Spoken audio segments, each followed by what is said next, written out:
Well, g'day, Scarvig here. I've decided that I'll probably end up covering some of the Ark Survival Ascended news and events to kind of fill the gap that I was doing with Atlas, seeing as all the developers over there seem to have just disappeared off the face of the planet. We were expecting that those developers, seeing as they're all under the same publisher, Snail Games, probably got co-opted into the Ark 2 and the Ark Ascended development path. Who knows, or maybe they just got their funding stripped out from underneath them with all the money that Snail Games didn't have to be able to pay for these games. Anyway, so what is going on? There's a whole bunch of stuff, and I'm still trying to wrap my head around the last 48 hours. All I did was just jump into the game because I got a copy, and off I went to basically just see what the differences were and what was going on. But in the background, all hell broke loose, mainly around Nitrado, I guess would be the thing. What ended up happening there? I mean, you can go and have a look. There's a fellow called Netty the Noodle, and he's been running Ark servers for the last 8 years. He's got a massive community around it. He's got some really wonderful ideas around Ark lore, as well as he was going to be doing a project where looking at mental illness and players in Ark and things like that. And that sounded like a really interesting concept that he was actually going to study, and I believe it was even going to be to do with his university stuff. And that sounded really, really good. But yeah, he unloaded an epic spray.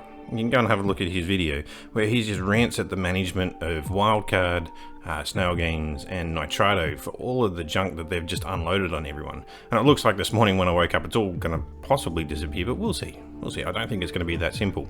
But what was it? So, they actually tied each dedicated server to a logon in Steam.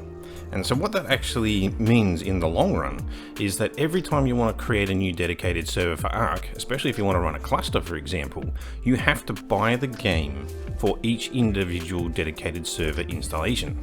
And so you have to buy the game multiple times.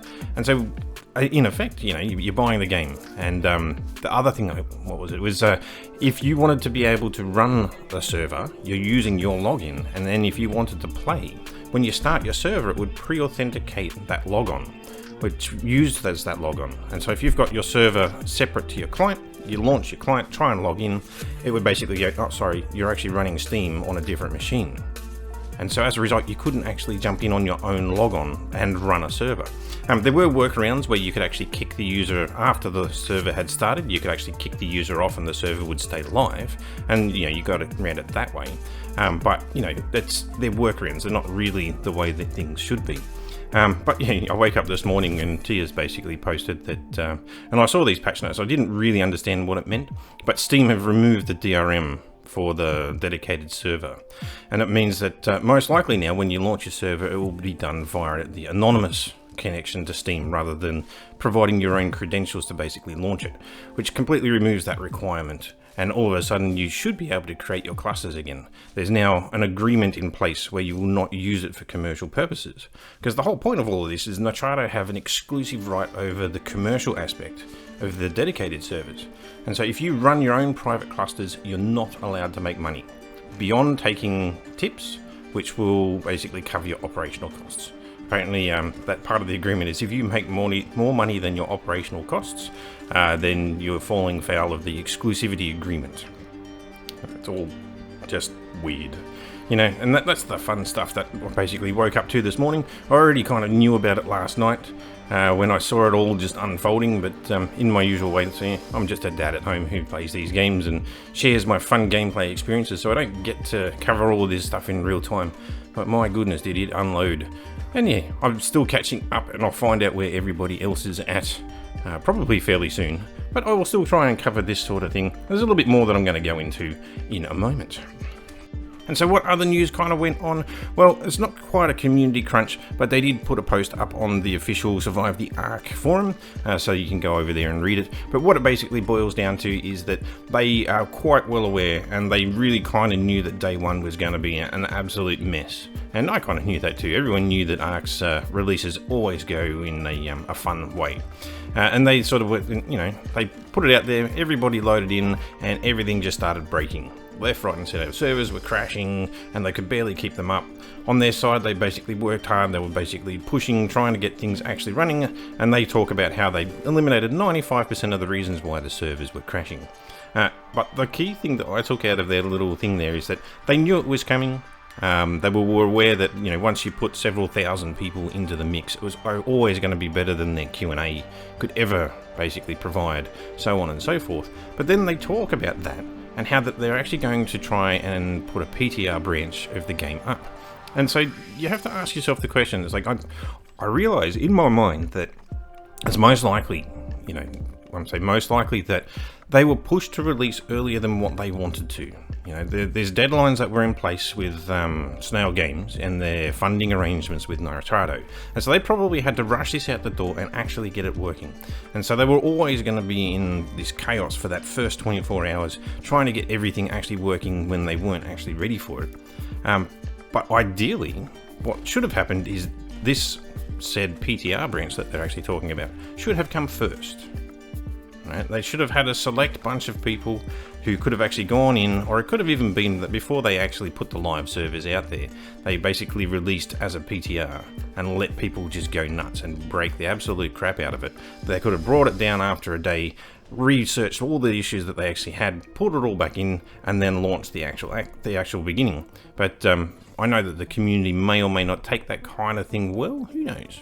But it certainly would have gone better, where if you'd released information about the game beforehand, if they'd released information about the Nitrado agreement, so Nitrado, when they posted their rules that they were expecting to enforce, that one was just nuts, right? Yeah, being able to be a partner when you have a community of 10,000 people, you know, me here with my 3,000 subscribers on YouTube, I guess I'm getting close to a community of 10,000 people, but I would suggest that half of my subscribers are dead accounts now. They don't really watch the content. And then in terms of my actual Discord, I've got a few hundred in my community, but to push 10,000 people, the requirements there are just ridiculous, you know, and so they're pushing this information out after launch rather than before launch. So why not have all this information produced before launch, provide some screenshots of the game, provide some detail of the game, some videos just showing some of the raw gameplay footage. They don't have to be long, they can just be nice and simple. And then, you know, if you're going to have a PTR, let people get onto the PTR and break it first before you go live. I mean, I've seen all of this going on with Atlas as well. They had a very small crew in the background doing some actual Q&A on a PTR, and eventually they then opened up the PTR to the wider audience, and that worked so much better because people were able to just jump in and see the live changes and actually, you know, break it before it actually went live. And that's how it should be, albeit that Atlas is dead in the water, as I keep having to say, unfortunately. I really hope that once all this stuff settles down with Ark Survival Ascended, things will go back to Atlas and maybe they'll get some funding to produce that game and actually finish it. But, you know, wait and see. Well, I'm sure that there's going to be far more fun stuff coming.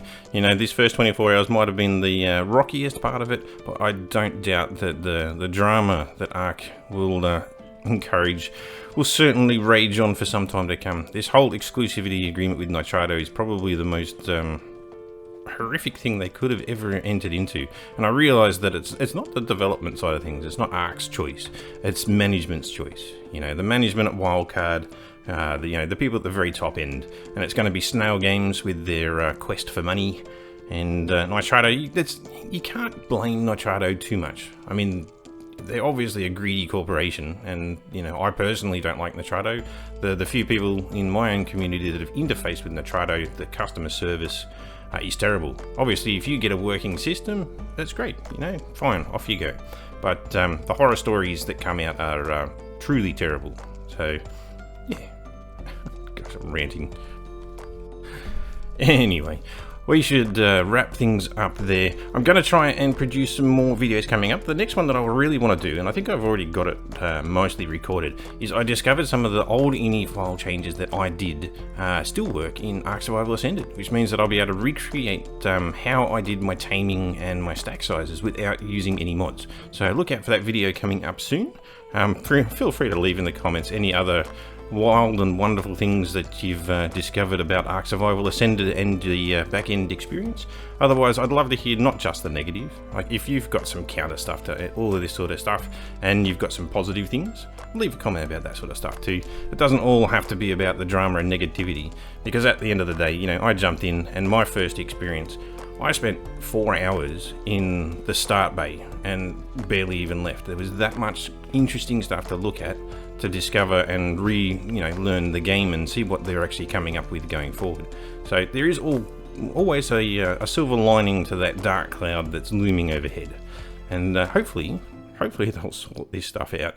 But that's a discussion for another day. Catch you later.